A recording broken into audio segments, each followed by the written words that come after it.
बाळाचे पाय पाळण्यात दिसतात असं आपण म्हणत असतो आणि त्याच अनुषंगाने तिने एक कामगिरी करून दाखवली ज्याची सध्या सगळीकडेच चर्चा आहे। आणि हिचं वय आहे अवघं 1 वर्ष 9 महिने आणि तिचीच ही दृश्य आता समोर येतात। ही आहे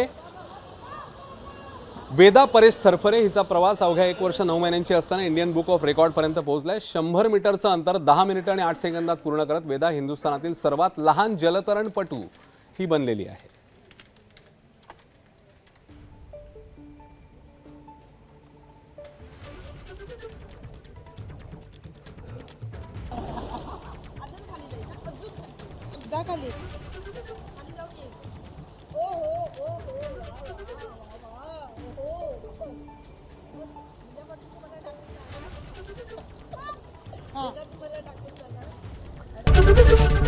एबीपी माझा, उघडा डोळे बघा नीट।